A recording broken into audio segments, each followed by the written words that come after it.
नमस्कार, DD news पर आप दो टूक देख रहे हैं। मैं हूं अशोक श्रीवास्तव।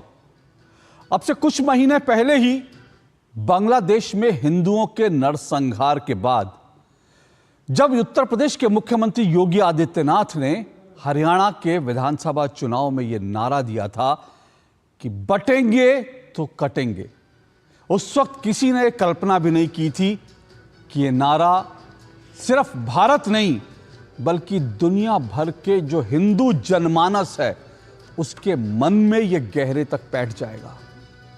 देश में तो इस नारे पर बटेंगे तो कटेंगे पर इस पर लगातार डिबेट हो रही है, क्योंकि यह नारा सिर्फ योगी आदित्यनाथ नहीं बल्कि इस नारे के इर्द गिर्द जो है प्रधानमंत्री नरेंद्र मोदी ने भी कहा, उन्होंने भी कहा कि बटेंगे तो कटेंगे। ये योगी आदित्यनाथ का था तो प्रधानमंत्री नरेंद्र मोदी ने कहा एक रहेंगे तो सेफ रहेंगे। दूसरी तरफ आरएसएस प्रमुख डॉक्टर मोहन भागवत ने भी एकजुटता की बात की, और ये जो लोग एकजुटता की बात कर रहे हैं उसके खिलाफ भारत में हिंदू विरोधियों ने और साथ साथ पूरे विपक्ष ने मोर्चा खोल दिया। अब बटेंगे तो कटेंगे के जवाब में अलग अलग तरह के नारे गढ़े जा रहे हैं। उत्तर प्रदेश से लेकर मुंबई तक पूरा विपक्ष जो है इस नारे को विभाजनकारी बताकर इसके खिलाफ जो है अलग अलग तरह के नारे गढ़ रहा है। लेकिन बटेंगे तो कटेंगे नारे की जो सिर्फ इसके शब्द नहीं बल्कि इसका भाव भी जो है वो अब पूरी दुनिया में जो हिंदू हैं उनको ऐसा लग रहा है कि समझ आने लगा है, क्योंकि अब ये नारा कनाडा में भी गूंजने लगा है। और कनाडा में ये नारा इसलिए गूंजा, बल्कि यूं कहें कि कनाडा के हिंदुओं को इस नारे को इसलिए लगाना पड़ा क्योंकि कनाडा के ब्रैम्पटन में दिवाली मनाते हुए, मंदिर के अंदर दिवाली मनाते हुए हिंदुओं पर खालिस्तानी उग्रवादियों ने हमला किया। पिछले 6 महीने से लगातार, पिछले 6 महीने यूं कहना चाहिए बीते 1 साल से लगातार कनाडा में जो हिंदू मंदिर थे उनके ऊपर ये उग्रवादी, जिनको कनाडा की जस्टिन ट्रूडो की सरकार लगातार श्रेय दे रही है, वो लगातार मंदिरों के ऊपर हमले कर रहे थे। मंदिरों के बाहर नारे लिखे जा रहे थे, मंदिरों को क्षति पहुंचाई जा रही थी। लेकिन अब उन्होंने तमाम सीमाओं को लांघते हुए हिंदुओं पर तब हमला कर दिया जब हिंदू शांतिपूर्ण तरीके से दीपावली का त्योहार मना रहे थे। और सबसे ज्यादा शर्मनाक बात यह रही कि यह हमला पुलिस की मौजूदगी में हुआ, कनाडा पुलिस की मौजूदगी में हुआ। और कनाडा की पुलिस ने न सिर्फ इन हमलावरों को न सिर्फ खुली छूट दी बल्कि जब इसके विरोध में हिंदुओं ने विरोध प्रदर्शन किया तो शांतिपूर्ण तरीके से विरोध प्रदर्शन करने वाले 3 हिंदुओं को गिरफ्तार कर लिया। और उसके बाद कनाडा के हिंदुओं ने नारा लगाया बटेंगे तो कटेंगे।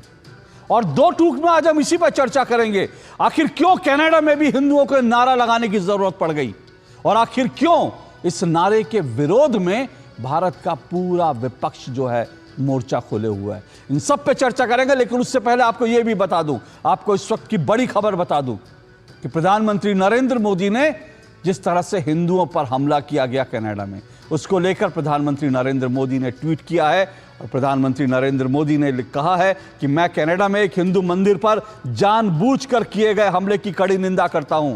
प्रधानमंत्री ने कहा कि हमारे राजनयिकों को डराने धमकाने की कायरतापूर्ण कोशिशें भी उतनी ही भयावह हैं। हिंसा के ऐसे कृत्य कभी भी भारत के संकल्प को कमजोर नहीं करेंगे। हम कनाडा सरकार से न्याय सुनिश्चित करने और कानून के शासन को बनाए रखने की उम्मीद करते हैं। प्रधानमंत्री नरेंद्र मोदी ने ट्वीट करते हुए कहा कि हम कनाडा सरकार से न्याय सुनिश्चित करने और कानून के शासन को बनाए रखने की उम्मीद करते हैं। यह प्रधानमंत्री नरेंद्र मोदी ने अब से कुछ देर पहले यह ट्वीट किया। लेकिन कनाडा में जो कुछ हुआ उसके बाद ऐसा लगता है कि पूरी दुनिया, न सिर्फ भारत में बल्कि पूरी दुनिया के हिंदुओं को लगने लगा है कि अब वक्त आ गया है, बटना नहीं है, क्योंकि बटेंगे तो कटेंगे। ये हम पाकिस्तान में देख चुके हैं, बटे तो कटे। अफगानिस्तान में देख चुके हैं, बटे तो कटे। पाकिस्तान में देख चुके हैं, बटे तो कटे। और अब अगर कनाडा में भी हिंदुओं पर दिवाली मनाते हुए हमला होता है और वहां की पुलिस मूक दर्शक बनी रहती है, तो फिर हिंदुओं को यह कहना पड़ेगा कि बटेंगे तो कटेंगे। दो टूक आज इसी पर करेंगे। इससे पहले मैं एक कनाडा में भारतीय मूल की जो हिंदू महिला है, जो इस पूरे हमले के समय प्रत्यक्षदर्शी थी, उसका बयान भी आपको सुनवाता हूं और आपको वो दृश्य भी दिखाता हूं जो कनाडा सरकार और जस्टिन ट्रूडो की सरकार के ऊपर कालिख पोतने वाले दृश्य हैं। उनकी छवि पर कालिख पोतने वाले दृश्य हैं। ये देखिए और सुनिए कि कनाडा की भारतीय मूल की महिला क्या कह रही है।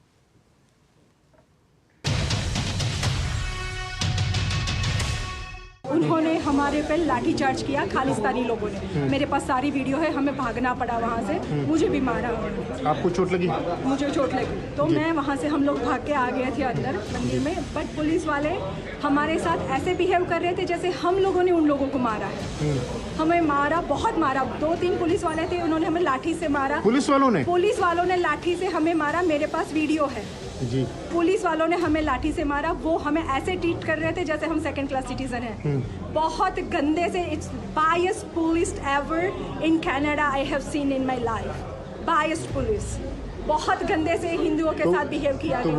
वो जो खालिस्तानी जो अटैक कर रहे थे, उनको कुछ नहीं बोला उन्होंने? कुछ भी नहीं बोल रहे थे। हम बार-बार और दूसरी बात, चलो आ भी गए वो लोग, हम बार-बार उनको आराम से कह रहे थे कि आप लोग, पुलिस वालों को कह रही थी, आप लोग उनको बोलो कि चले जाए। वो बोलते नहीं, हम नहीं कह सकते। चलो नहीं कह सकते, मेरे पास वीडियो है कि उन्होंने हमें मारा है। वो सारे अभी यहाँ पर खड़े हैं, आप कुछ तो एक्शन लो। बोलते हम एक्शन नहीं, हम पहले तहकीकात करेंगे फिर एक्शन लेंगे। ऐसे थोड़ी ना होता है। आपके पास वीडियो है, लोग सामने खड़े, फिर भी वो लोग उन्हें अरेस्ट नहीं कर रहे थे।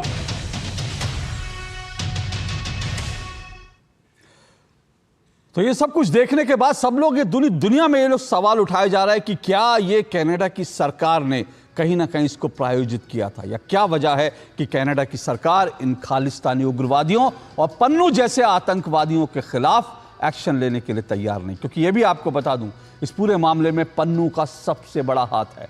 ये वही पन्नू है जो भारत की मोस्ट वांटेड लिस्ट में है। और पन्नू ने पहले ही कहा था, ये धमकी दी थी कि हिंदुओं को दिवाली नहीं मनाने दी जाएगी। और पन्नू की इस धमकी के बाद बाकायदा मंदिरों के पुजारियों ने पुलिस को ये चिट्ठी लिखी थी और चिट्ठी लिखकर सुरक्षा की मांग की थी। लेकिन चिट्ठी लिखने के बावजूद, जबकि ये पता था कि इस तरह का हमला हो सकता है, पुलिस को चिट्ठी लिखी गई, प्रशासन को सचेत किया गया, उसके बावजूद हिंदुओं पर और हिंदू मंदिरों पर इस तरह से हमला होता है। अब इस पूरे मामले को लेकर इसकी गूंज भारत में भी सुनाई दे रही है। देखिए जरा, सुनिए भारत में किस तरह की बयानबाजी इस पूरे मामले को लेकर चल रही है।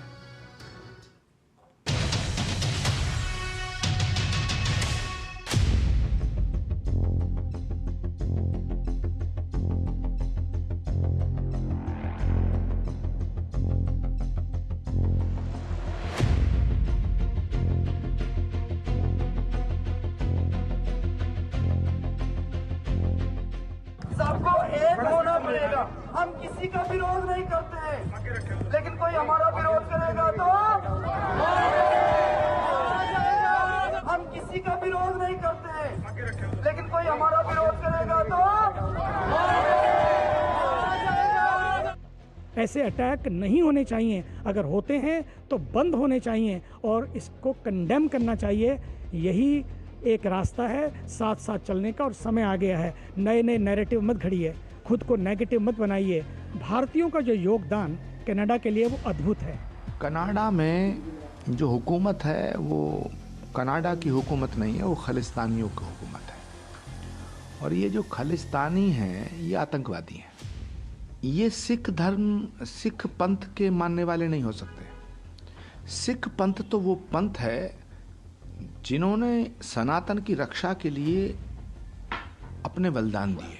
गुरु गोविंद सिंह जी महाराज का नाम लेकर के, सिख पंथ का नाम लेकर के, खालिस्तान का नाम लेकर के, खालसा का नाम लेकर के, और ये देश को तोड़ना चाहते हैं। कनाडा की ये हिमाकत कि वो वहाँ पर एक मंदिर में, वहाँ रहने वाले हिंदू दिवाली के पवित्र अवसर पर उस वातावरण में मंदिर में थे, वहाँ घुसकर उग्रवादियों ने उनको मारा। यही नहीं, इसके पहले वहाँ पर हमला होते रहे पर आप कुछ नहीं कर पाए। तो कुछ सामंजस्य होना चाहिए, कुछ बातचीत होना चाहिए, कुछ आपका दबाव तो होना चाहिए। अब पूरी तरह ये सरकार असफल साबित हो रही है। खालिस्तानी जो किसी के नहीं है, ना हिंदुओं के ना सिखों के, लेकिन आप देखिए किस तरीके से उनकी पुलिस, बिल्कुल ट्रूडो साहब की जो पुलिस है वो खालिस्तानियों की पक्ष में खड़ी दिख रही है। उनके अंदर मंदिर में आके वहां पे अटैक किए जा रहे हैं और उनको कोई रोकने के लिए तैयार नहीं है। लेकिन ये बहुत एक मैसेज जो है दुनिया में, आपके देश का भी और आपके प्राइम मिनिस्टर साहब का, कोई छवि जो है उनकी कोई बची नहीं है। वहाँ पे खालिस्तानी भी तो लगातार इस तरीके की बातें करते रहे हैं, नारे लगाते रहे हैं, लेकिन हम इन्हें तभी रोक सकते हैं जब कनाडा के साथ रिश्ते हों और हम वहाँ की सरकार पे दबाव बना सके। कि अपने राजनीतिक हितों के कारण वहाँ के प्रधानमंत्री जस्टिन ट्रूडो और उनकी सरकार ने खालिस्तानी आतंकवादियों के आगे घुटने टेक दिए, सरेंडर कर दिया है। उन्हीं के दबाव में वो भारत और भारत के गृह मंत्री पर अनर्गल आरोप लगा रहे। ये घटना बहुत चिंताजनक है।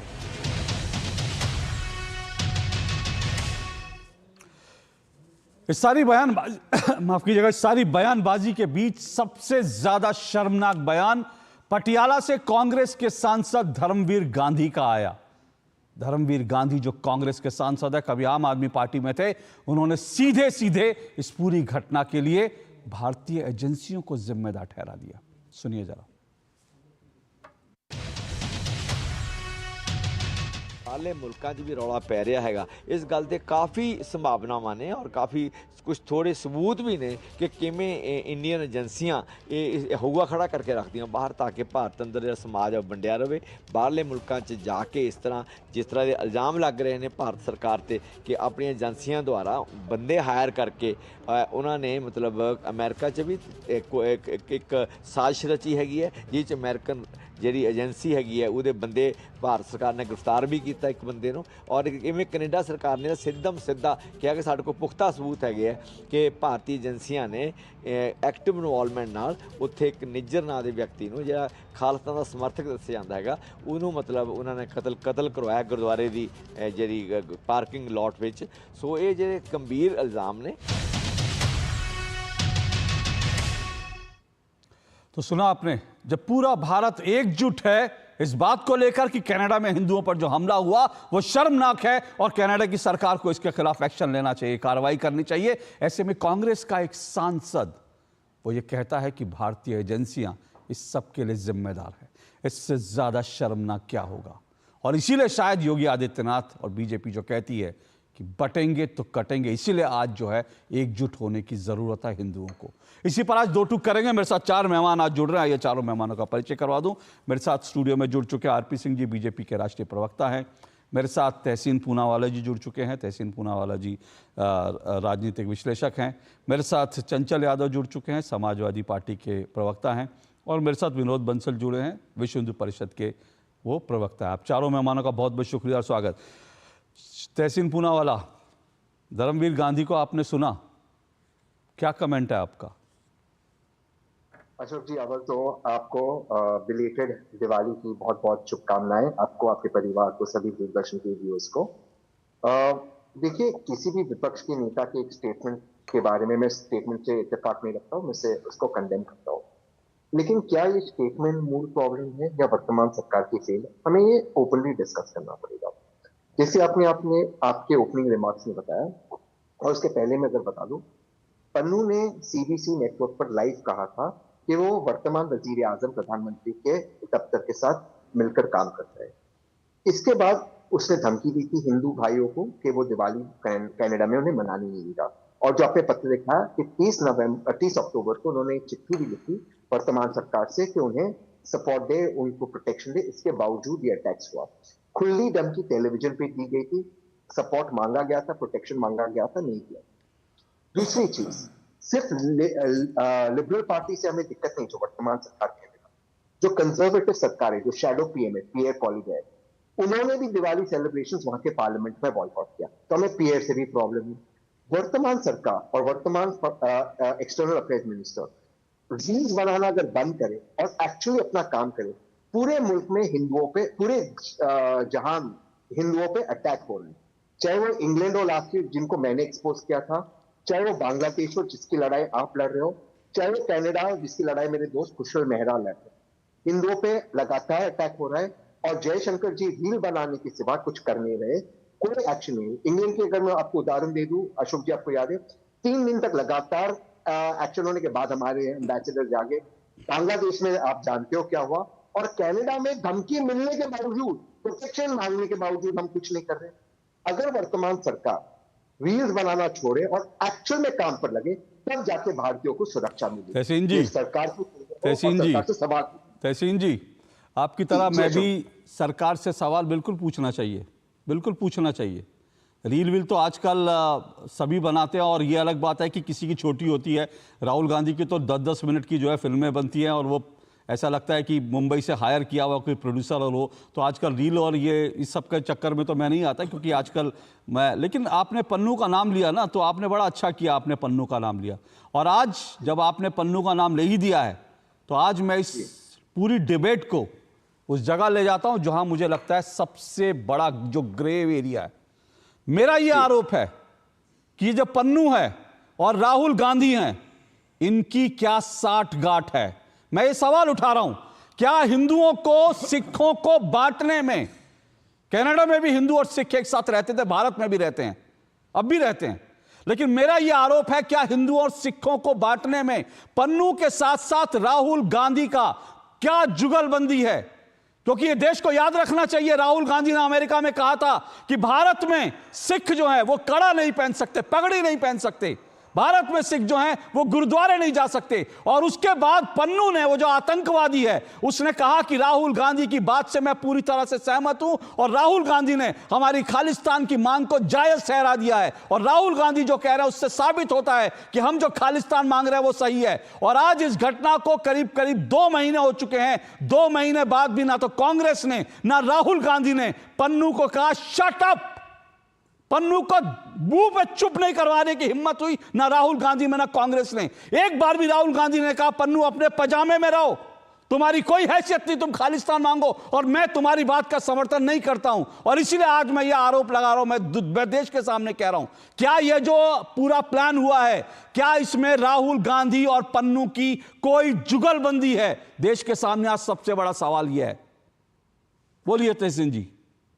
जी अशोक जी, राहुल गांधी वो शख्स है जिनकी दादी को इन आतंकवादियों, तहसीन जी प्लीज, तहसीन जी प्लीज, मैं राहुल गांधी के इतिहास में नहीं, मैं आपसे, मैं एक मिनट, नहीं एक मिनट, मैं राहुल गांधी, मैं सीधा सा आपसे छोटा सा, तहसीन जी 1 मिनट, मैं छोटा सा आपसे, तहसीन जी 1 मिनट, आपने गांधी, मैंने, तहसीन जी मैं आ रहा हूं आपके पास, मेरा सवाल सुनिए पूरा। राहुल गांधी क्या है, किसका परिवार, एक मिनट मेरा सवाल सुन लीजिए, वो सब हो सकता है। ये बात में सच्चाई नहीं है क्या? इंदिरा गांधी जी शहीद नहीं, 1 मिनट सुनिए ना सर, 1 मिनट सुनिए, बोलिए आप बोलिए, उसके बाद मैं आता हूँ, बोलिए। मुझे अपने जवाब देने दीजिए, आपने सवाल पूछा था, उसके बाद आपने बोला ना इंदिरा गांधी मैं अपनी बात कह दूं, क्योंकि राहुल गांधी जी का आरोप लगा। नहीं, तहसीन एक मिनट, छोटा निवेदन सुन लीजिए। मैं पूरा डिबेट नहीं, जिस दिन मैं गृह मंत्री बनूंगा मैं इंटरव्यू दूंगा। नहीं तहसीन जी सुनिए, मैं 1 मिनट, आरपी सिंह, तहसीन जी 1 मिनट, तहसीन जी मेरा सवाल सुनिए 1 मिनट, मेरा सवाल दीजिए। मैं राहुल गांधी जी की दादी, उनके पिता, उनके नाना, मैं उस पर सवाल सुनिए तो सही ना, वो सारी आपकी बात है, मैं आपको कहने का मौका दूंगा। आप राहुल गांधी के परिवार का इतिहास बताइएगा, मुझे उससे कोई एतराज नहीं है। तहसीन जी आप बताइएगा, पूरे देश को बताइएगा, जो सारा देश जानता है उसको आप फिर से रिपीट कीजिएगा, मुझे एतराज नहीं है। मेरा आज मूल सवाल यह है, अगर पन्नू ने कहा कि राहुल गांधी ने हमारी डिमांड को जस्टिफाई कर दिया, मैं आपसे पूछ रहा हूं, अभी आपने कहा धर्मवीर गांधी तो चलो एक सांसद है, उसकी बयान पे हम सहमत नहीं है, उससे हम उसको छोड़ देते हैं, उसको भी नहीं छोड़ना चाहिए। और फिर मैं कह रहा हूं कि राहुल गांधी का बयान, क्या 1.5-2 महीने बाद भी क्या आपको नहीं लगता कि कांग्रेस को या राहुल गांधी को पन्नू के इस बयान का मुंह तोड़ जवाब देना चाहिए था, जो नहीं दिया गया? मैं आपसे कह रहा हूं कि पन्नू को मुंह तोड़ जवाब और उसे कहां पहुंचाना है, ये वर्तमान सरकार की जिम्मेदारी बहुत बढ़िया है। और वो नहीं कर सकते तो कुर्सी छोड़कर बहुत बढ़िया, नहीं सर बहुत अच्छा।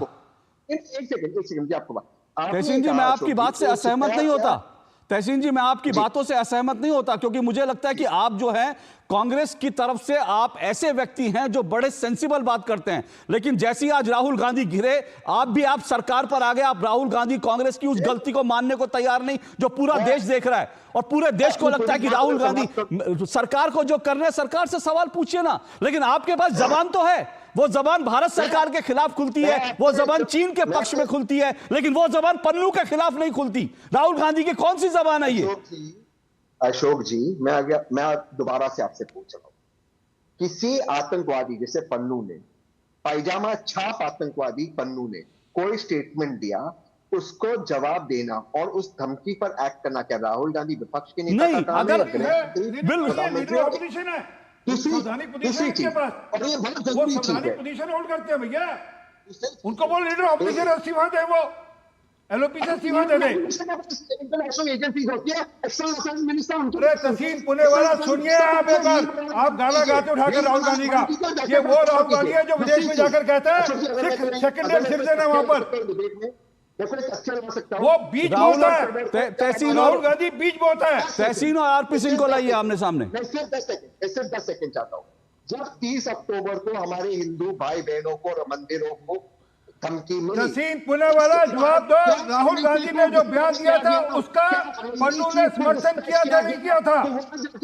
उसका खालिस्तानी पन्नू ने समर्थन किया था या नहीं किया था? और उसके बाद राहुल गांधी का एक बयान आया, कांग्रेस का एक बयान आया उसका खंडन करते हुए, उसके मुंह पे तमाचा मारते हुए एक बयान आया, नहीं आया बयान एक भी, क्योंकि कहीं ना कहीं तार मिलते होंगे। ये तो इतनी हिम्मत नहीं करता, वो कहीं ना कहीं कुछ ना कुछ हो रहा होगा, ये तो इतनी हिम्मत नहीं करता वो। एक मिनट, मैं इस डिबेट को आगे बढ़ाता हूं, लेकिन मैं एक जोड़ देता हूं। ये बार बार गाना गाते हैं इंदिरा गांधी ने शहादत प्राप्त करी, इंदिरा गांधी अपने बुने हुए जाल का शिकार हुई थी, मैं स्पष्ट करता हूं और मैं उसको साबित कर सकता हूं, और ये मैं नहीं कह रहा, सुन लीजिए एक बार, अरे सुन लीजिए एक बार, आपको शर्म नहीं आती? उन्हीं लोगों ने इंदिरा गांधी के जो लड्डू निकाला था, उन्होंने जूस निकाला वहां पर और दिखाया, और आप उन लोगों के समर्थन में खड़े देखते हैं। मैं आज सुनिए सर, एक मिनट, मैं डिबेट को आगे बढ़ाता हूं एक अपने कमेंट के साथ, एक कमेंट के, सुनिए सर तहसीन जी, मैं पर्सनल नहीं होना चाहता, लेकिन मैं एक कमेंट के साथ इस बात को, नहीं, मैं आपको नहीं कह रहा हूं, तहसीन जी मैं आपको नहीं कह रहा हूं, तहसीन जी मैं आपको नहीं कह रहा हूं, सुनिए, तहसीन जी मैं आपको नहीं कह रहा हूं, सुनिए, तहसीन जी मैं आपको नहीं कह रहा हूं, सुनिए, मैं अपना पर्सनल कमेंट मेरे अपने से कह रहा हूं, मैं एक बात कह रहा हूं, इंदिरा गांधी वो देश की प्रधानमंत्री हैं जिन्होंने मेरे पिता के खिलाफ मीसा का वारंट जारी किया था, जिनके कारण, सुनिए मेरी बात पूरा सुनिए, मेरा पूरा बयान सुन लीजिए पहले, उसके बाद रिएक्ट कीजिएगा।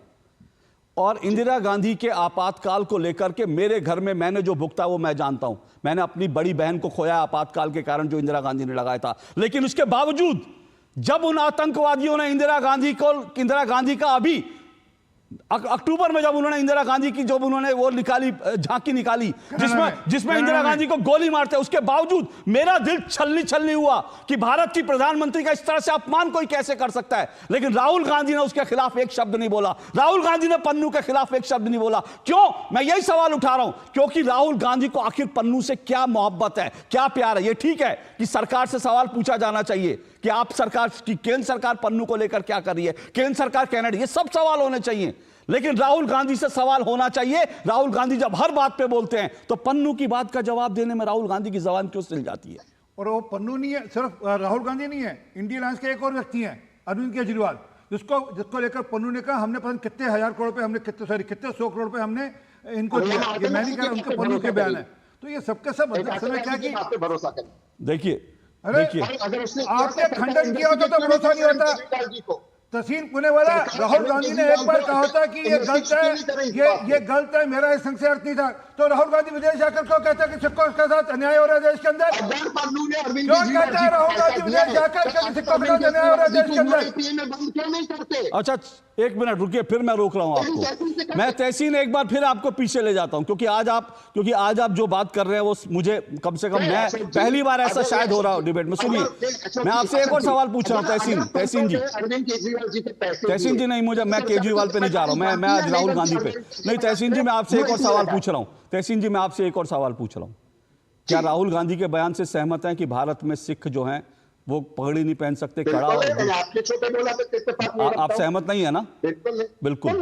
मैं एग्जैक्टली, बहुत अच्छी बात है, बहुत अच्छी बात है तहसीन जी, तहसीन जी बहुत अच्छी बात है। मैं एग्जैक्टली यही कह रहा हूं, मैं एग्जैक्टली यही कह रहा हूं तहसीन जी। जिस बयान से आपने असहमति जताई और उसी बयान को लेकर पन्नू लेकर उड़ गया, लेकिन उस बयान पर कांग्रेस ने एक खंडन जारी नहीं किया।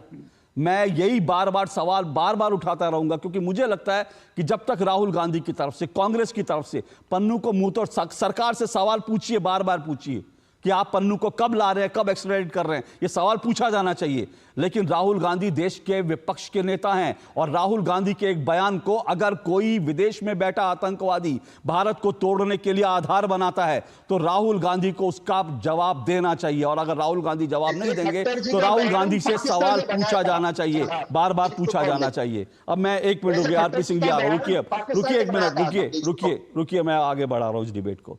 आरपी सिंह जी, वो कह रहे हैं कि सरकार की जिम्मेदारी है, विदेश मंत्री जो है वो रील मंत्री बने हुए हैं, और इसके कारण जो है वो टाइमली रिएक्ट नहीं करते, उसके कारण ये सब चीज़ें हो रही हैं।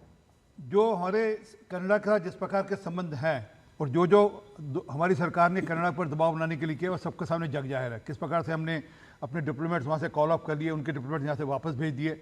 वो लगातार दिखता है कि कनाडा में एक शरारत हो रही है, और जानबूझ के शरारत हो रही है। जस्टिन ट्रूडो, ट्रैश ट्रूडो, वो जिस प्रकार से सारा मामला चला रहे हैं अपने राजनीति के चलते हुए, वोट बैंक की राजनीति चलते हुए, और वहाँ पर जो जगमीत सिंह है, जो एनडीपी का जो पार्टी का अध्यक्ष है, जिनके समर्थन से वहाँ की पार्टी सारी वहाँ की सरकार चल रही है, उन्होंने अपना समर्थन वापस लेने की बात करी है। उसके चलते हुए जस्टिन ट्रूडो अब इस हद तक चले गए कि वो इस सब कुछ होने देने की छूट दे रहे हैं वहाँ पर, और बाद में एक नाम मात्र के लिए खंडन करते हैं, या हो सकता है कार्रवाई भी करते हैं तो उन लोगों पर करते हैं जो प्रताड़ित हैं। तो दिखता है कि वहाँ की सरकार की मंशा क्या है और कैसे है, और हम जो कर सकते हैं करते। परंतु एक बात तहसीन पुणे में बताना, धर्मवीर गांधी को लेकर अब सुबह से लेकर शाम हो गया, अब तक कांग्रेस के किसी भी नेता का कोई बयान क्यों नहीं आया, क्यों नहीं कहा खड़गे साहब ने कि ये गलत कह रहे हैं। वो कह रहे हैं कि भारत ने वहां मरवाया, शब्द ध्यान से उनकी सुन लेना, वो कह रहे हैं भारत ने वहां मरवाया निज्जर को। इस बात के सबूत हैं, जबकि सबूत आज तक कनाडा सबूत नहीं दे पाया, लेकिन कांग्रेस के सांसद कह रहे हैं इस बात के पुख्ता सबूत हैं, और भारत सबूत मांग रहा है लेकिन सबूत आज तक नहीं दे पाए। वो कनाडा का जो सोच है उसको पुख्ता कर रहे हैं, जो कनाडा चाहता है उसको पुख्ता कर रहे हैं। ये वही तो मैं कह रहा हूं, कहीं ना कहीं एक बड़ा घालमेल है। वो राहुल गांधी हो, वो धर्मवीर गांधी हो, ये गांधी का कोई बड़ा घालमेल चले जो हमें पता नहीं, समय आने में एक्सपोज होगा। परंतु कहीं ना कहीं घालमेल है, किसी को पन्नू सपोर्ट करता है और कहीं धर्मवीर गांधी उस पूरी विचारधारा को सपोर्ट करते हैं जो कि देश विरोधी है। तो इसका जवाब तो आपको देना पड़ेगा। हमारी सरकार जो कर सकती है वो डटकर कर रही है, और चिंता भी कर रही है। प्रधानमंत्री मोदी जी ने उस पर कड़ा बयान दिया है, और जब देश के प्रधानमंत्री बयान देते हैं तो दूसरे देश के प्रधानमंत्री को भी उसका एक मैसेज जाता है, और दुनिया भर में उसका मैसेज जाता है। ऐसा नहीं कि उसका मैसेज नहीं जाता। परंतु तहसीन पुणे वाला, आज के बाद कभी मत कहना कि इंदिरा गांधी शहीद हुई थी, वो अपनी गलतियों का शिकार हुई थी। अगर उन्होंने 84 नहीं किया होता, अगर 80 के अंदर वो जो किया था 80 से लेकर 90 तक नहीं किया होता, तो वो सब कुछ नहीं होता जो हुआ उनके साथ। चलिए, मैं उस डिबेट में आज नहीं जाऊंगा, ये आज का विषय नहीं है, लेकिन मैं एक बात ज़रूर कहूँगा कि इसमें एक मिनट तहसीन जी, मैं एक बात ज़रूर कहूँगा कि ये जो कुछ हो रहा है, मैं अभी आपको ग्राफिक भी दिखा रहा हूँ कि बाकायदा कनाडा की जो पुलिस है उसके अंदर खालिस्तानियों ने घुसपैठ कर ली है, क्योंकि बाकायदा एक सार्जेंट, जो पील पुलिस का जो एक सार्जेंट है, वो छुट्टी लिया था, उसने छुट्टी ली थी, अवकाश पे था, लेकिन वो खालिस्तानियों के साथ मिलकर प्रदर्शन कर रहा था और हिंदुओं पर हमले में शामिल था। और उसके बाद हिंदुओं की जिस तरह से गिरफ्तारी की है ट्रूडो की पुलिस ने, कनाडा की पुलिस ने, वो दृश्य मैंने आपको दिखाए। विनोद बंसल जी, कनाडा में जो कुछ हो रहा है, कैसे आप देखते हैं उसको? अशोक जी, देखिए, आपकी जो रिपोर्ट में बड़ा साफ वो पीड़ित महिला चीख के चिल्ला के बोल रही थी कि किस तरह से उसकी पिटाई हुई, और पिटाई सिर्फ खालिस्तानियों ने नहीं की थी। मुझे लगता है कि पता नहीं क्यों हमारे पैनलिस्ट भी जो है ना आंख मूंद लेते हैं। कम से कम जिस राष्ट्र में रहते हैं, जिसका खाते हैं, उसका तो कुछ थोड़ा सा बजाना सीखो, बजाओ मत ही, कम से कम उसमें छेद मत करो यार। मुझे दुख इस बात का होता है अशोक जी, जब सुबह मेरी पहली डिबेट जो है ना वो एक चैनल पर जो थी, और उसमें डिबेट तो थी इस कनाडा को लेकर के, और उसमें बीच में आ गया ये धर्मेंद्र गांधी, और धर्मेंद्र गांधी का स्टेटमेंट देख करके मैं तो सरप्राइज, धर्मवीर गांधी, ये धर्मवीर गांधी का स्टेटमेंट देख करके तो मैं तो सन्न रह गया। और भाई मैंने किससे बात कर रहा हूं यार, मैं तो पहले तो एक बार मेरे समझ में नहीं आई वो पूछ क्या रहे हैं मेरे से, मैं उसका जवाब ठीक से नहीं दे पाया। मैं दोबारा मैंने कहा भाई इसको जरा प्ले करिए, क्या बोला था इन्होंने, तो मैं सन्न रह गया। आखिरकार ये व्यक्ति सांसद भारत का कैसे हो सकता है भाई? ये तो कहीं ना कहीं ये कनाडा का सांसद भी नहीं हो सकता, क्यों कनाडा के सांसद तो सारे जस्टिन ट्रूडो के अगेंस्ट में आ गए। लेकिन हमारे देश का सांसद हमारी सरकार को, हमारी व्यवस्था को, हमारी डिप्लोमेसी को, हमारे लोगों को चैलेंज कर रहा है। हद हो गई यार। ये अशोक जी, मैंने अपने जीवन में ऐसा कभी नहीं देखा।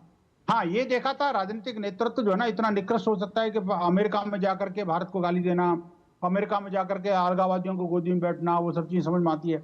लेकिन एक पटियाला का सांसद भारत में बैठ करके, और मजे की बात है वो सिर्फ स्टेटमेंट नहीं दिया, बाद में चैनल ने उसको लाइव भी लिया। कभी जरा अपना एक्सप्लेनेशन दे दो, क्या पता वो कुछ माफी मांग ले, गलती कह दे, गलती हो गई, हो गया। वो तो बिल्कुल अड़ा हुआ था, बिल्कुल साफ लग रहा था कि ये वही गांधी है जो कि लीडर ऑफ अपोजिशन है। जो लैंग्वेज उनकी होती है वही लैंग्वेज एक तरह से उसकी थी। तो साफ साफ कहा भाई वहां तो ठीक हुआ, ये किया वो किया। अरे मैं पूछना चाहता हूँ, ये रशिन जी बैठे हुए हैं, ये बार बार इस बात को कह रहे हैं कि सरकार को करना चाहिए, सरकार को करना चाहिए। मैं कहता हूँ भारत सरकार ने जो करना चाहिए, लेकिन कम से कम आपके मुंह में से भी तो दही जमना बंद होना चाहिए ना। आखिरकार भारत के विरुद्ध लड़ना, ये कांग्रेस की संस्कृति कब तक रहेगी भाई? अब भारत के विरुद्ध लड़ने की जो मानसिकता है ना, इससे इसको बाज आना पड़ेगा। मैं सीधा शब्दों में चेतावनी दे रहा हूं सारे कांग्रेसी कुनबे को और कांग्रेस की कोख में से जन्मे जितने भी राष्ट्र नेता है और अपने राजनेता और राजनीतिक दल हैं, ये भारत विरोधी मानसिकता से बाहर। मैं एक ही बात कहता हूं, देखिए सरकार का घेराव कीजिए, सरकार से सवाल कीजिए, सरकार से पूछिए, ये सब चीजें नहीं, ये सब चीजें करिए। लेकिन कम से कम जब दुश्मन हमारे सामने, जब एक देश जो है वहां की पुलिस अगर इस तरह से कर रही हो, वहां का प्रधानमंत्री अगर खालिस्तानियों के हाथों का खिलौना बन गया, वहां अगर आतंकवादी बैठ करके, और भारत जो कर सकता है वो कर रहा है, दूसरे के देश में अगर कोई बैठा है तो वो हम उसको जिस तरह से कर सकते हैं, जो भी लॉज के तहत कर सकते हैं, भारत वो कर रहा है। लेकिन अगर उसके बावजूद अगर एक देश जो है भारत के खिलाफ एक प्रधानमंत्री मोर्चा खोलकर बैठा है, तो कम से कम भारत से जितनी आवाजें एकजुट होकर निकलेंगी उतना ज्यादा जो है कम से कम विदेश इन ताकतों पर दबाव पड़ेगा। लेकिन होता क्या है कि हमारे यहाँ डिवाइडेड है, हम लोग खुद डिवाइडेड है। हम लोग कहते हैं कि हम लोग कहते हैं कि कनाडा ये कर रहा है, कनाडा तो कर रहा है, लेकिन भारत में बैठे लोग, धर्मवीर गांधी जैसे लोग, राहुल गांधी जैसे लोग जो बयान देते हैं उससे भारत को जो नुकसान पहुंचता है, क्या उसकी कल्पना हम कर रहे हैं? पन्नू के बयान, जो पन्नू और राहुल गांधी अगर एक सेम पेज पर नजर आ रहे हैं, तो क्या इसको लेकर सवाल नहीं होने चाहिए? क्या राहुल गांधी को पन्नू जहां खड़ा है उससे अपने आप को अलहदा दिखाने की राहुल गांधी को कोशिश नहीं करनी चाहिए? बिल्कुल करनी चाहिए। हम ये कैसे कह सकते हैं कि काम सरकार का है? क्या राहुल गांधी को लेकर जो बयान अगर कोई आतंकवादी दे रहा है तो उसका जवाब सरकार नहीं देगी, विदेश मंत्रालय नहीं देगा, उसका जवाब राहुल गांधी को खुद देना है। चंचल यादव भाई, राहुल गांधी को कम से कम एक एप्लीकेशन सरकार को लगानी चाहिए कि ये मेरे ऊपर गलत एलिगेशन लगा रहा है, इसको गिरफ्तार करिए। नहीं, मैं कह रहा हूं छोड़िए सर एलिगेशन, आप पन्नू को जवाब दीजिए, हमें कोई जरूरत नहीं सरकार को आपको। आप पन्नू को कहिए, पन्नू को मुंह तोड़ जवाब दीजिए। मुझे लगता है पूरा देश खड़ा होगा राहुल गांधी के साथ और कहेगा कि राहुल गांधी ने बहुत सही काम किया और राहुल गांधी वास्तव में जननायक है कि उन्होंने पन्नू को जवाब दिया। लेकिन पन्नू के सामने बोलने में राहुल गांधी को भी क्यों डर लगता है मैं नहीं जानता। चंचल यादव डर नहीं लगता सूरज जी, आप अशोक जी सर एक मिनट, नहीं वो ठीक है, वो उनका मिला जुला प्रोजेक्ट है कि डर लगता है ये मैं नहीं कह सकता। क्या मैंने कहा या उनका डर लगता है या उनका मिला जुला कोई प्रोजेक्ट है, ये भगवान जाने। लेकिन चंचल यादव बोलिए। नहीं अशोक जी मैं कह रहा हूं आखिरकार धर्मवीर गांधी पर चुप्पी जिस तरह से आज कांग्रेस ने शादी है उससे क्लियर कट स्टैंड इनका पता लग गया। ठीक बात है, मैं सहमत हूं। कम से कम धर्मवीर गांधी के बयान को भी आए अब जो है कम से कम 8 घंटे हो चुके हैं। इन 8 घंटों में धर्मवीर गांधी एक सांसद जिम्मेदार व्यक्ति होता है, अगर उसके बयान का खंडन नहीं किया जा रहा तो फिर इसका मतलब क्या है कि पूरी पार्टी वहां उसके साथ खड़ी है? इसका मायने तो यही लगता है। लेकिन चंचल यादव बोलिए, चंचल यादव बोलिए। शांत करा लीजिए हमारे बीएचपी के साथी को। देखिए सबसे पहली बात तो मैं आपकी पूरी डिबेट को सुना, मेरा ख्याल है कम से कम नहीं तो आपने 48 बार राहुल गांधी का नाम लिया है। मैं धन्यवाद करता हूं, आपकी पत्रकारिता को सलाम भी करता हूं। और विपक्ष से सवाल पूछना जरूरी भी है, सत्ता पक्ष से भी सवाल पूछना जरूरी है। मैं इतनी बात करना चाहता हूं, जो हमारे बीजेपी के प्रवक्ता साथी बैठे हैं उन्होंने श्रद्धेय इंदिरा गांधी को लेकर के जो टिप्पणी करी है, उन्होंने कहा कि दोबारा इनको जो है शहीद का बात मत करना। आप सोचो, जो इंदिरा गांधी जिन्होंने, आपने देखा होगा जिस तरीके से पंजाब में आतंकवादी एक्टिविटी को उन्होंने एकदम एक सिरे से खत्म कर दिया था, आपको याद होगा पाकिस्तान के 2 टुकड़े कर दिए थे।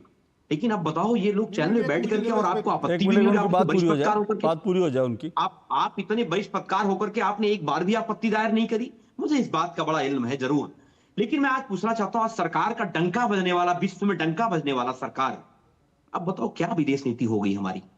आप बताओ, कनाडा जैसा देश हमें आंखें दिखा रहा है और क्या क्या चीजें कर रहे हैं, हमें दुश्मन देश करार दे दिया। आज हमारा जो फॉरेन पॉलिसी, हम किस पैरालिसिस कंडीशन में पहुंच गए हैं। और आज सोचिए, आज पूरा हिंदुस्तान आदरणीय प्रधानमंत्री के साथ खड़ा है, लेकिन कुछ तो करो आप बताओ, ये अन्नू पन्नू जो भी है, आप क्या कर रहे हो? सबसे बड़ा सवाल तो ये है। आपको याद होगा जब वहां पे यूक्रेन में वार हो रहा था, पापा ने वार रुकवा दिया, पूरे देश में आपने एडवर्टीजमेंट कराई, पापा ने वार रुकवा दिया। अब बताइए आरपी सिंह साहब, पापा वाला वार आपको याद है कि नहीं आया? अपने एडवर्टीजमेंट नहीं होते थे आप? सुनिए, सुन लीजिए, मैं बीच सुन रहा था। अरे सुन लीजिए, मुझे पता है, सुन लीजिए, आपको सुनिए, जो पन्नू कह रहा है कि जो राहुल गांधी कह रहा है, ये तो हम कहते थे। अरे सुन लो भैया, की बात उठाते हैं। और सुनिए, जो हिंदुस्तान में खालिस्तानी बंद है, ईमानदारी से मैं अपनी डिबेट करता हूँ, सुनता हूँ, और जो राहुल गांधी कहते हैं वही तो हम कह रहे हैं। एक मिनट सुनिए, एक मिनट आरपी सिंह जी रुकिएगा। चंचल यादव, एक मिनट, मैं आपके पास दोबारा आ रहा हूँ, एक मिनट, मैं तुरंत आ रहा हूँ, लेकिन एक मेरा कमेंट जरूरी है। आपने कहा, मैंने आपको रोका नहीं, आपको पूरा अधिकार है, आप मेरे ऊपर कमेंट करें कि मैंने 45 बार लिया, 40 बार लिया, आप नाम गिनते रहे, मुझे इससे कोई आपत्ति नहीं है।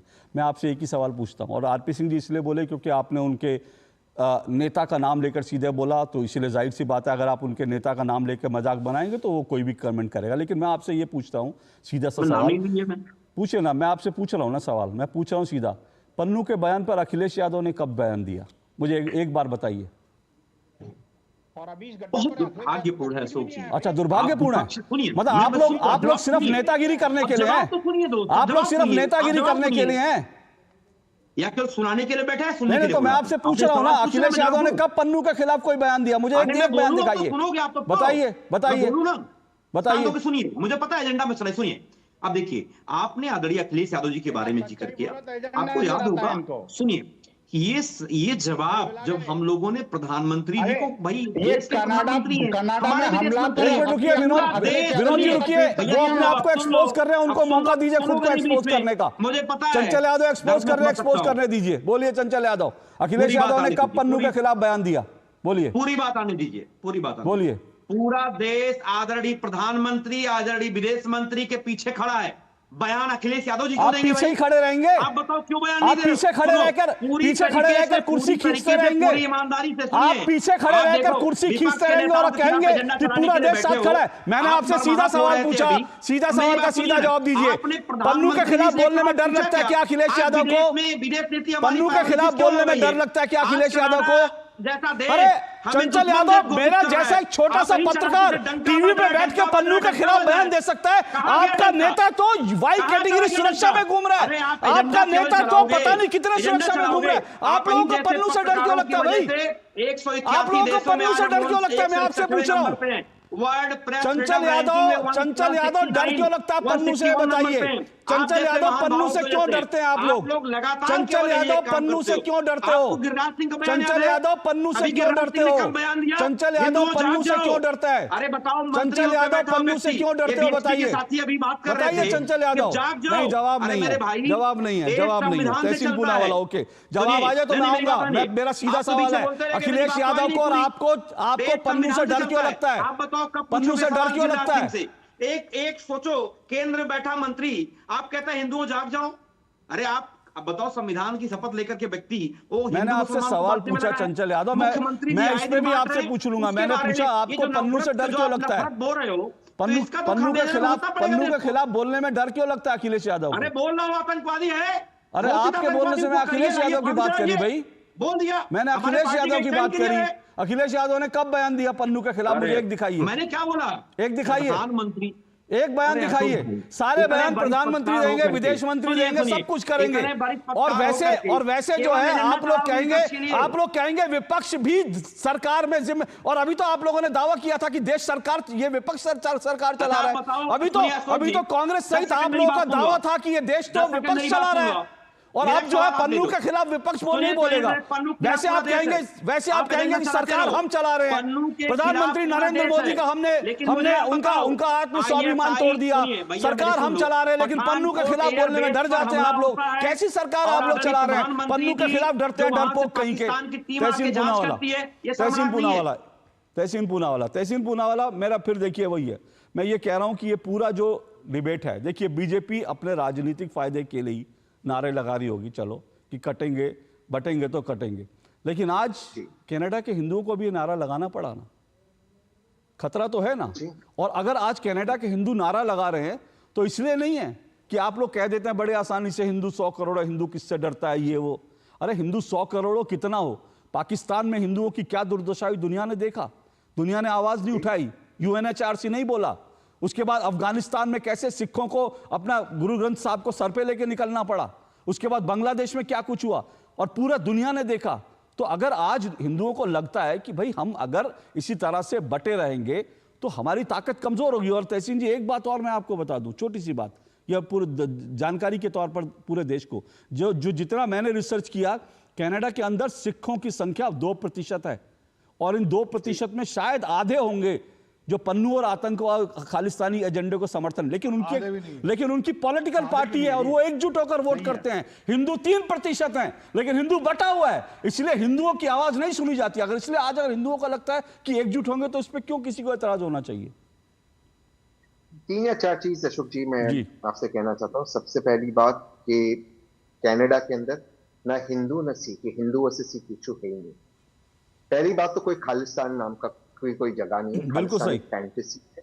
ठीक जैसे यूनिकॉर्न एक फैंटेसी होता, सुपरमैन एक फैंटेसी होता, स्केलेटोर एक फैंटेसी होता, खालिस्तान एक फैंटेसी होता। अगर खालिस्तान बना हो जाके कनाडा या ऑस्ट्रेलिया, कोई खालिस्तान नाम की जगह नहीं, कोई भी सिख देश विरोधी नहीं। जो लोग एक कर रहे हैं ये सिर्फ आतंकवादी है, कैनेडियन आतंकवादी। हम इनको खालिस्तानी बोलना बंद करें, खालिस्तान को हम लेजिटिमेट। दूसरी चीज, ये हिंदू और सिख नहीं है, सारे भारतीय एक है। तीसरे मुद्दे पे आते, एक पैटर्न बन गया है अशोक जी, चाहे इंग्लैंड हो लास्ट ईयर जिसको मैंने एक्सपोज किया था, चाहे बांग्लादेश हो या अब कनाडा हो जिसको कुशल मेहरा ने कल रात से कुशल मेहरा के बारे में बात कर रहे हैं। ये जो हिंदुओं पे अटैक हो रहा है, इस पैटर्न में वर्तमान सरकार लेट रिएक्ट कर रही। मान लेते कि किसी राहुल गांधी की स्टेटमेंट को पन्नू ने यूज किया, वैसे खट्टर जी के स्टेटमेंट को भी पाकिस्तान ने यूज किया और डोजियर में डाला था।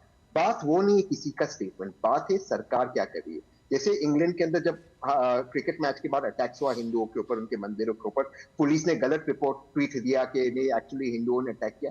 हमारे जो वहां पे डिप्लोमेट थे 3 दिन के बाद किया कि वो भी जब मीडिया में हंगामा हुआ। सरकार पीछे है, आप विपक्ष से सब सवाल पूछिए, वो आपका अधिकार है, मैं आपको रोक भी नहीं सकता। और शायद विपक्ष को भी जिम्मेदारी से जवाब देनी चाहिए, मैं उससे भी नहीं भाग रहा हूं, लेकिन आखिर में जवाब किसके? अगर 30 अक्टूबर को एक लेटर जो हमारे हिंदू भाई बहन लिख रहे थे अटैक होने वाला, टीवी पे कहता है कि मैं अटैक करूंगा, दिवाली खराब करूंगा, क्या ये अजीत डोवल जी, मैं चलो प्रधानमंत्री जी पे भी नहीं जा रहा हूं, क्या अजीत डोवल जी का कर्तव्य नहीं था वो इमीडिएटली जाए कनाडा, वहां पहुंचे, वहां के उनके काउंटर पार्ट को मिले, उनसे बातचीत करें? चलो वे नहीं जा सकते थे, वो रॉ चीफ को भेज सकते थे, क्या उनकी ये जिम्मेदारी नहीं थी? मैं आपसे पूछ रहा हूं, मैं कोई अजीत डोवल जी के खिलाफ नहीं हूँ, रॉ चीफ के खिलाफ नहीं हूँ, मेरे प्रधानमंत्री मुझे एक समयबद्ध ब्रेक लेना है, तुरंत ब्रेक लेकर मैं आ रहा हूं। आपने जो सवाल उठाया वो आरपी सिंह उसका जवाब देंगे, लेकिन मैं एक बात मैं ये भी चाहूंगा कि आप ये भी बताएं कि भारत को ऐसी सिचुएशन में क्या करना चाहिए जबकि कनाडा की सरकार, कनाडा का प्रधानमंत्री जो है पूरी तरह से जो खालिस्तानी, जो सिख विरोधी, भारत विरोधी जो ताकतें हैं उनके साथ खड़ा है और उनके लिए वो कुछ भी करने के लिए तैयार है, उस पर भी सर जरूर जवाब आना चाहिए। छोटे से ब्रेक के बाद मैं आ रहा हूँ।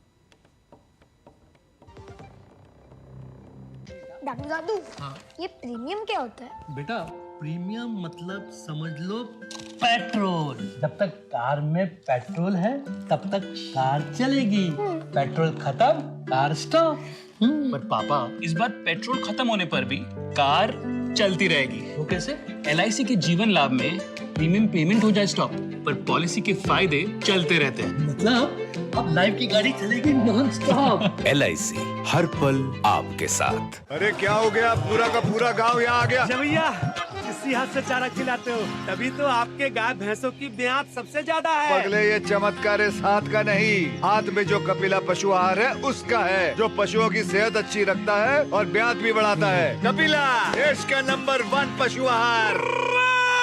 एक ऐसा तबका जो रिटायरमेंट के बारे में आज भी बिल्कुल नहीं सोचता, वो है औरतें। औरतें कमा के भी वनरेबल हैं। सो एनपीएस एक इक्वालिटी ला रहा है, हम सब एक बराबर प्लेटफॉर्म पे हैं। अपने बेहतर कल को सुनिश्चित करने के लिए एनपीएस जरूरी है। जब धरती चीर कर निकलता है लोहे का पत्थर और मिलता है मोंगिया के जोश से, फिर तपता है, पिघलता है और बनता है फौलाद। अब होता है सरिया सारी खूबियों के साथ। मोंगिया स्टील, मजबूत देश का मजबूत सरिया। दो टुक आप देख रहे हैं। दो टुक में हम चर्चा करें आखिर कनाडा में क्यों गूंजा बटेंगे तो कटेंगे का नारा, और इस पूरे मामले को लेकर हम चर्चा करें। कनाडा में जिस तरह से दीपावली मनाने वाले हिंदुओं पर जो हमला हुआ, जो खालिस्तानी उग्रवादी थे उन्होंने जिस तरह से हमला किया, उसी को लेकर हम चर्चा कर रहे हैं। 4 मेहमान मेरे साथ जुड़े हैं। आरपी सिंह जी बीजेपी से, तहसीन पूनावाला जी हैं राजनीतिक विश्लेषक, चंचल यादव जी हैं समाजवादी पार्टी के प्रवक्ता हैं, विनोद बंसल जी हैं विश्व हिंदू परिषद के प्रवक्ता हैं। आरपी सिंह जी, एक बात जो तहसीन जी ने कही, उन्होंने कहा कि भाई पहले से ही चिट्ठी थी, तो क्या इस बात को लेकर के भारत सरकार की ओर से थोड़ा सा प्रीएम्प्टिव स्टेप्स नहीं उठाने चाहिए थे? हमारे कनाडा के साथ किस प्रकार के संबंध, रिपीट कर रहा हूँ, वो सबको जग जाहिर है।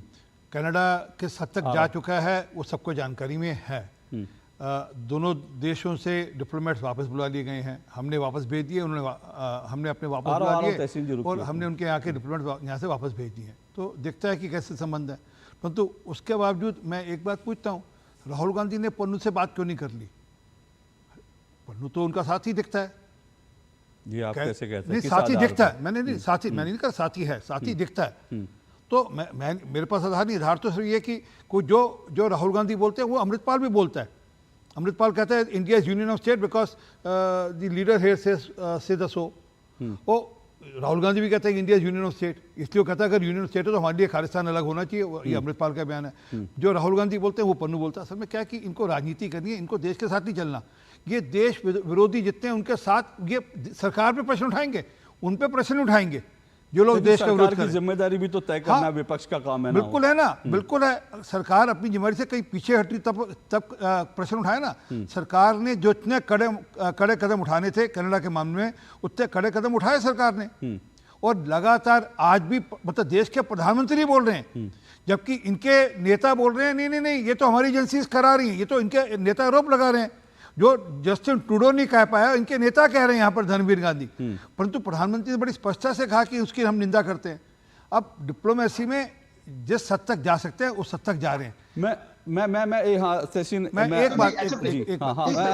एक छोटी सी बात, एक छोटी सी बात, एक करके जल्दी से उनकी बात पूछिए फिर आप। जी, मुझे मौका दीजिए सिंह साहब। जी, तहसीन, मैं आपको एक किताब भिजवा रहा हूँ, मैं एड्रेस मांग लूंगा, आपको किताब भेज रहा हूँ। खालिस्तान कॉन्स्पिरेसी नाम से किताब है, जीबीएस सिद्धू ने लिखी है, जो कि रॉ के अफसर थे, जो स्वर्ण सिंह जो कांग्रेस के समय में मंत्री थे, केंद्र के मंत्री थे, उनके जवाई हैं। कृपा कर पढ़ लीजिएगा। उसके बाद आप ये नहीं बोल पाएंगे इंदिरा गांधी शहीद हुई थी। ठीक है, वो मेरा मैं फिर कह रहा हूँ उस पर। हाँ बोलिए तहसीन, बोलिए। अशोक जी, आप ब्रेक में जाने से पहले आपने पूछा कि अगर मैं सरकार में होता मैं क्या करता। सबसे पहली बात, मैं बिल्कुल सिंह साहब से इत्तेफाक करता हूँ कि संबंध भारत और कनाडा के खराब है, लेकिन ये बात तो नहीं कि जब माननीय प्रधानमंत्री की चिट्ठी 30 नवंबर को आई थी, वो ट्रूडो साहब को फोन करते तो ट्रूडो साहब फोन नहीं लेते। अगर नहीं लेते फोन, मान लो कि नहीं लेते फोन, वो फोन नहीं लेते, प्रधानमंत्री ट्वीट कर देते कि हमारे हिंदुओं पे अटैक होने वाला है, बच जाते। दूसरी बात, आपने कितना भी आपके सर, मैंने आपके बीच में नहीं बोला, प्लीज आप मुझे सेम रिस्पेक्ट और कर्टेसी की। दूसरी बात, आप इमीडिएटली एनएसए चीफ या रॉ चीफ को आप डिस्पैच कर सकते थे वहां के अपने काउंटर पार्ट को मिलने को। तीसरी चीज, उसके बाद अगर आपके नहीं, ठीक है, दिक्कत क्या आती है अशोक जी, मैं आपको 30 सेकंड में अपनी बात समाप्त करता हूँ। वहां पे चलो ट्रूडो साहब, मैं उसको कहता हूँ न्यू टॉडलर है, वो तो बच्चा बुद्धि है, बाल बुद्धि है, लेकिन वहां पर सामने आप देखिए पियर पॉलिवेयर जो प्रधानमंत्री बने, उनसे भी संबंध खराब के। जो अशोक जी, मैं लास्ट चीज आपको बताता हूँ, आप जाके वहां पे लास्ट चीज आपको बताता हूँ। 3 जगह पे खालिस्तान के रेफरेंडम, उन 3 जगहों पे एमपीज गए थे उस रेफरेंडम को एंडोर्स करने के लिए, कैनेडियन एमपीज। वो तीनों एमपीज कंजर्वेटिव एमपीज से, लिबरल एमपीज भी नहीं थे, जिनको भारत सरकार ने पहले स्टेट के बाद मिला। ये मैं दिक्कत बता रहा हूँ भारत की जो वर्तमान तहसीन जी एक बात, आप बड़ा आसान होता है सब कुछ कहना, लेकिन मैं एक बात जोड़ दूं इसमें। बोलिए फिर मैं बोलूं। जी, राहुल गांधी की तरह जलेबी की फैक्ट्री मत लगाओ, बात घुमा कर मत करो, सीधी बात करो ना। आप सीधी घुमा बात के कर रहा जलेबी की हूं। फैक्ट्री मैं लगा रहे हो। प्रधानमंत्री का नहीं, मैं एक बात सुनिए, मैं एक बात कह रहा हूं, सुनिए, मैं एक मिनट सुनिए मेरी बात। ये बड़ा आसान होता है सब कुछ कहना। इतने समय तक पाकिस्तान आतंकवाद फैला रहा था, हमने क्या कर लिया था? बहुत आसान होता है कि मैं अगर ऐसा होता तो मैं ऐसा कर देता। मैं सुनिए मेरी बात सुनिए सर, मेरी बात सुनिए। सबको पता था। एक मिनट मेरी बात सुनिए, कैसिन पूनावाला मेरी बात सुनिए, कैसिन पूनावाला मेरी बात सुनिए। सबको पता था कि कश्मीर में 15 अगस्त को झंडा नहीं फहरा सकते। सबको पता था कि 15 अगस्त को कश्मीर में पाकिस्तानी झंडा फहराता है। पूरे देश को पता था लाल चौक पे पाकिस्तानी झंडा फहराता है 15 अगस्त को। मनमोहन सिंह प्रधानमंत्री थे, इंदिरा गांधी प्रधानमंत्री थी, राजीव गांधी प्रधानमंत्री थे, वीपी सिंह प्रधानमंत्री थे। किसी ने क्या उखाड़ लिया? बड़ा आसान लगता है। और जब नहीं, मेरी बात पूरी सुनिए। और जब किसी ने कल्पना की थी कि ये होगा, जब ये धमकी दी गई, उसके बाद धमकी पहली बार ऐसा हो जब धमकी दी गई तो बाकायदा मंदिर की तरफ से पुलिस को चिट्ठी लिखी गई, प्रशासन को एक चिट्ठी भेजी गई। किसी को नहीं पता था कि कनाडा की स्थिति इतनी खराब हो चुकी है कि वहां पर खालिस्तानी जो हैं वो वहां की पुलिस में घुस चुके हैं और वो छुट्टी लेकर के, पुलिस के पद से छुट्टी लेकर के वो आतंकवादियों के साथ, उग्रवादियों के साथ आएंगे हमला करने। किसने सोचा था? इस सब की कल्पना किसको थी? बड़ा आसान होता है। मैं फिर कह रहा हूं, आपने कश्मीर में इतने साल तक क्यों, क्या अगर इतना आसान सॉल्यूशन कांग्रेस के पास है तो कश्मीर को सुलझा लेते ना इतने साल तक। चाइना को सुलझा लेते कश्मीर को। चाइना को लेकर आपके एनएसए शाम सर ने कहा था 640 किलोमीटर जमीन हड़प गए, 640 किलोमीटर जमीन चाइना हड़प गया। ये एनएसए शाम सर जी ने कहा था। मेरे पास समय कम है। विनोद बंसल और चंचल यादव को मुझे डिबेट में लाने दीजिए। 1 मिनट सर। एक ही लाइन कह रहा हूँ। आपकी सारी बातों को मैं मानता हूँ। इसका साफ मतलब ये होता कनाडा के सिलसिले में हमारा रॉ डेस्क कनाडा के अंदर फेल हो गया। रॉ चीफ और अजीत डोभाल से सवाल पूछने चाहिए। आपकी बात से मतलब मैं आपकी इस बात से सहमति जताता हूं, क्योंकि किसी को नहीं पता था राहुल गांधी जाके इतना बड़ा ब्लंडर कर देंगे और खालिस्तानी आतंकवादियों के लिए रास्ता दे देंगे। हमारी रॉ को नहीं पता था। यह बड़ी सही बात है। रॉ को पता होना चाहिए था कि राहुल गांधी विदेश में जाकर के खालिस्तानी आतंकवादियों को जो है वो वहां पर ऐसे बयान देंगे कि खालिस्तानी आतंकवादियों के लिए रास्ता साफ कर देंगे। भारत की रॉ को पता होना चाहिए था और राहुल गांधी को विदेश जाने से रोकना चाहिए था। मैं आपकी बात से बिल्कुल सहमत हूं, लेकिन किसी को क्या कल्पना थी कि राहुल गांधी जैसा नेता, जिसकी दादी को शहादत दी, जिसके परिवार ने इतनी शहादत दी, वो जाकर अमेरिका में जाकर खालिस्तानियों का हाथों की कठपुतली बन जाएगा और ऐसा बयान दे देगा जिसको खालिस्तानी लेकर उड़ जाएंगे। विनोद बंसल जवाब दीजिए। बिल्कुल रॉ को राहुल गांधी को प्रिएम्प्ट करना चाहिए था, विदेश जाने से रोकना चाहिए था, क्योंकि राहुल गांधी हर बार विदेश में जाकर इस तरह के बयान देते हैं, फिर भी रॉ नहीं रोकता तो रॉ की गलती है। मैं सहमत हूं आपकी बात से। विनोद बंसल, मैं कहना चाहता हूं, देखिए आज की डिबेट लगता है कि वन मैन सेंट्रिक हो गई और कमाल की बात है कि वो उल्टा चोर कोतवाल को डांटने वाली बात यहाँ पर चर्चा हो रही है। हाँ, मैं बात वो अपने धर्मवीर गांधी से शुरू हुई थी और उस पर माफी तो नहीं मांगी उन्होंने अभी तक। न राहुल गांधी ने माफी मांगी, न कांग्रेस ने माफी मांगी, न कांग्रेस के ये राजनीतिक विश्लेषक ने माफी मांगी अभी तक कि हाँ ये गलत किया और मैं उसमें माफी मांगता हूँ और उसको संसद की सदस्यता से उसको निकाल देना चाहिए। ऐसे व्यक्ति को जो भारत के विरुद्ध विस्फोटन करे वो व्यक्ति सांसद रहने लायक नहीं है। मैं कहता हूँ, देखिए अशोक जी, शायद संसद ने एक बहुत बड़ी गलती उस दिन की थी जबकि अपने जो उसको ओवैसी को उस जिंदाबाद के नारे लगाए, जिंदाबाद का नारा लगाने की अनुमति है ना जी। आप देखिए कि जब फिलिस्तीन जिंदाबाद के नारा लगा रहा था उसी समय अगर रोक दिया होता तो शायद ये इस तरह के सांसद महोदय, कथित सांसद, मैं कहता हूं कि ये इस तरह की बेहुदा बातें नहीं करते। एक दूसरी बात ये कि पन्नू और इनका जो आतंकवादियों का लिंक कांग्रेस का किससे छुपा हुआ भाई? ये अपने आरपी सिंह जी कह रहे हैं ना जी, आखिरकार वो जो जिसकी बात कर रहे हैं कि हाँ हमने अपने पंजाब से आतंकवाद को समाप्त किया, मैं कहता हूँ आतंकवाद को पाला किसने भाई? पालने के पीछे की कहानी भी तो पूरी बड़ी लंबी है ना जी, उसको कौन भूल गया? और दूसरी बात यह कि देखिए इसमें बहुत सारे पेच हैं। कांग्रेस के कुकर्मों की एक लंबी फहरिस्त है। ये पाकिस्तान में जाएंगे तो पाकिस्तान की गाएंगे, भारत को घरे आएंगे। जब अमेरिका जाएंगे तो भारत को घरे आएंगे। और जब बात कनाडा की आएगी तो उस समय भी जो है ना उनके गोदी में जाके बैठ जाएंगे और बार बार एक ही राग लाप लेंगे। अब देखिए आपकी डिबेट में मैं आपको एक्शन रिप्ले करोगे तो पता लगा कि ये जो तथाकथित अपने जो राजनीतिक विश्लेषक हैं उन्होंने कम से कम 5-6 बार कहा कि उनको भेज देते। ऐसा लगा जैसे कि ये जो है कितनों को भेज चुके अभी तक। मेरी समझ में नहीं आता आखिरकार ये जो कश्मीर के संदर्भ में जो यूएन में जिस तरह की भद्द पिटवाई थी, किसने पिटवाई थी भाई? आखिरकार मुझे बताइए, कश्मीर को जो है एक जलता हुआ अंगार बनाने का काम किसने किया था भाई?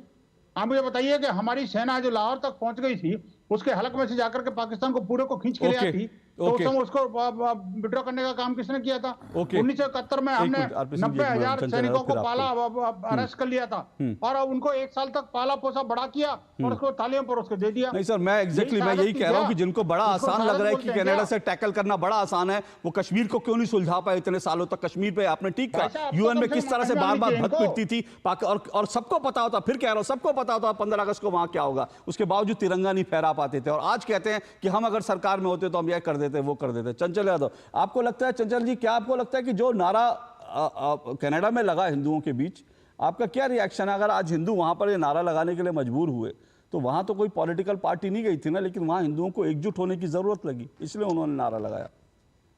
मैं सबसे पहले विनोद बंसल जी ने एक लाइन का जिक्र किया था, अशोक जी उल्टा चोर विनोद बंसल जी एक मिनट, आखिरकार अखिलेश यादव ने अभी इस घटना पर एक ट्वीट तक नहीं किया।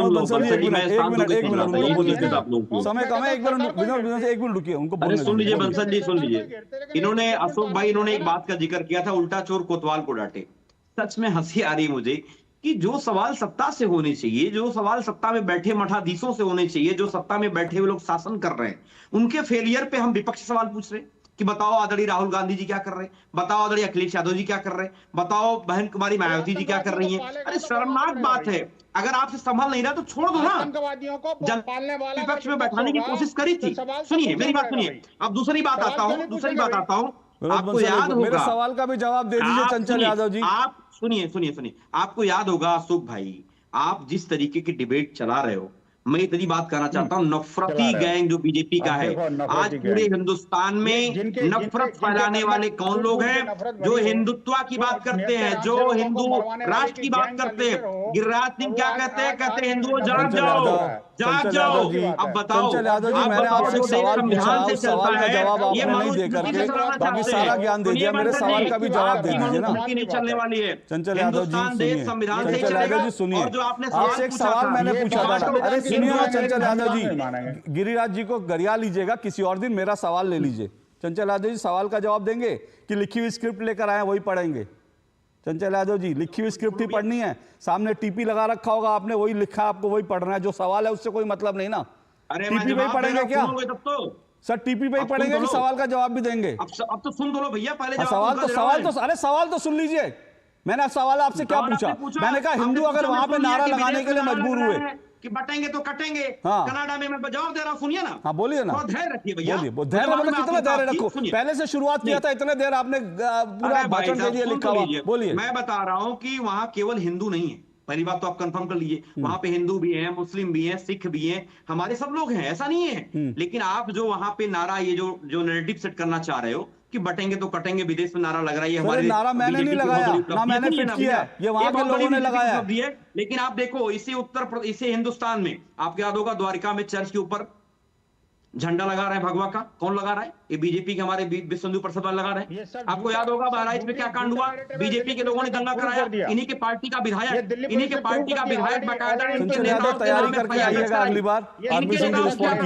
चंचल यादव अगली बार तैयारी करके आइएगा, क्योंकि आपके अगर मैंने झूठों का पुलिंदा खोलना शुरू किया तो मुझे 1 घंटे का प्रोग्राम और करना पड़ेगा। अगली बार तैयारी से आइएगा। बहराइच में क्या हुआ था अगर मैंने बोलना शुरू किया, आपके सांसदों का अगर मैंने बताना शुरू किया कि वो कितने बलात्कार के मामलों में फंसे, तो मुझे पूरा 1 घंटा निकल जाएगा। इसलिए मैं आज अगली बार तैयारी करके आइएगा। आरपी सिंह जी, आपका लास्ट रिस्पॉन्ड। देखिए, मैं फिर कहता हूं, विपक्ष को और पक्ष को दोनों को एक साथ खड़ा होना पड़ेगा। ये जो विपक्ष दिखता है कि ऐसे लोगों का समर्थन दे रहा है जो कि देश विरोधी है, ये ठीक नहीं है।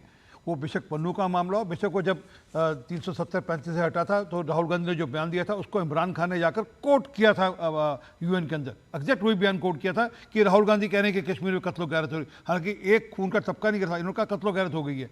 तो अब जो इन्होंने पन्नू को लेकर बयान दिया उसको लेकर कुछ नहीं। जो आज असल में पन्नू का रेफरेंस इसलिए राहुल गांधी का इसलिए लाना पड़ रहा है क्योंकि धर्मवीर गांधी जी ने आज कहा वो उसी का आगे है, एक्सटेंडेड वर्जन है उसी का। उसी बात को आगे बढ़ाते हुए उन्होंने कह दिया कि भारत की एजेंसीज कर रही हैं। मतलब ट्रूडो कह रहे हैं उनके पास सबूत नहीं है, आरोप है वो ये कह रहे नहीं करे। अब क्या होगा, जस्टिन ट्रूडो वहाँ की जो एजेंसीज है, जो वहाँ की सरकार है, वो कहेगी अरे भारत का एक MP कांग्रेस का सांसद, विपक्ष का सांसद कह रहा है ये बात, उनको आपने मौका दे दिया। इसलिए मैं कह रहा हूँ तहसीन पूनावाला साहब, कृपा कर थोड़ा सा अपने नेताओं को समझाओ, और वो जो खालिस्तान कॉन्स्पिरेसी वाली किताब अवश्य भेजूंगा और पढ़ना जरूर। मैं अंत में सिर्फ यही बात कहना चाहता हूं, देखिए सरकार से सवाल बिल्कुल पूछे जाने चाहिए, सरकार की जिम्मेदारी है, लेकिन विदेश नीति के ऐसे मामले नहीं होते जिस पर सरकार से जो है पब्लिकली सवाल पूछे जाते हैं। हाँ, सरकार की मंशा को लेकर विपक्ष सवाल उठाता है, ठीक है, लेकिन अगर विपक्ष जो है ऐसे मौकों पर आतंकवादियों के पाले में जाकर खड़ा हो जाता है तो उस विपक्ष से भी सवाल पूछना मीडिया की जिम्मेदारी है। क्योंकि बड़ा अच्छा होता अगर राहुल गांधी पन्नू के सवाल का जवाब दे देते, और अखिलेश यादव जो कह रहे हैं, जिनके प्रवक्ता कह रहे हैं कि हम सरकार के पीछे खड़े हैं, तो वहां से एक आवाज लगा देते कि पन्नू, भारत एक है, एक रहेगा, इस तरह की हरकतें मत करो, तो बड़ा अच्छा लगता। लेकिन दिक्कत यह है कि पूरा का पूरा विपक्ष ऐसे समय में साथ नहीं खड़ा होता, और इसीलिए जो है हिंदुओं को पटेंगे तो कटेंगे का नारा लगाना पड़ता है। आज के लिए इतना ही, कल आपसे मुलाकात होगी, इजाजत दीजिए, नमस्कार।